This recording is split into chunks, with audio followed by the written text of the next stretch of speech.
Chum TV. Furaha kiganjani.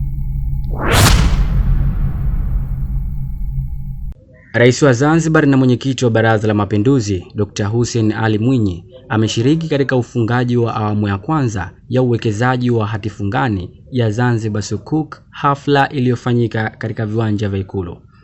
Akizungumza katika hafla hiyo, Dr. Mwinyi amesema serikali imeweka mfumo madhubuti wa usimamizi na ufuatiliaji wa miradi itakayotekelezwa kupitia fedha za Zanzibar Sukuk. Hii ni Chum TV. Usisahau kusubscribe, kulike, kucomment na kushare. Jina langu ni Hassan Said.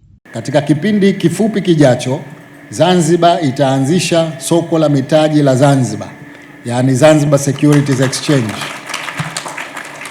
ambalo pia litachangia katika kupatikana kwa mitaji ya kuwekeza katika biashara mbalimbali pamoja na miradi mikubwa ya serikali.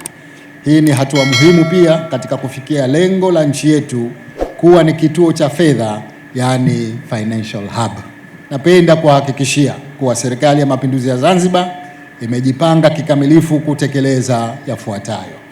Kwanza, mapato ya kila mwaka kwa wawekezaji kwa kiwango cha 10.5% kwa wawekezaji wa fedha za Kitanzania na 4.2% kwa wawekezaji waliotumia dola za Kimarekani yatalipwa kwa wakati kila mwaka kama ilivyobainishwa katika masharti ya mpango huu. Kukamilika kwa miradi hii kutaongeza fursa za kuimarisha maisha ya wananchi, utoaji wa huduma bora za kijamii na kukuza uchumi wetu kwa faida ya kizazi cha sasa na kizazi kijacho.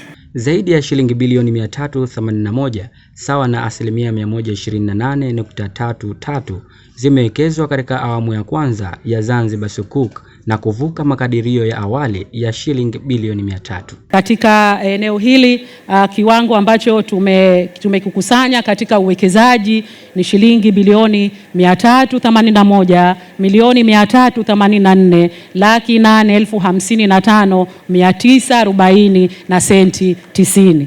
Ni sawa na 128.33% ya makadirio yetu.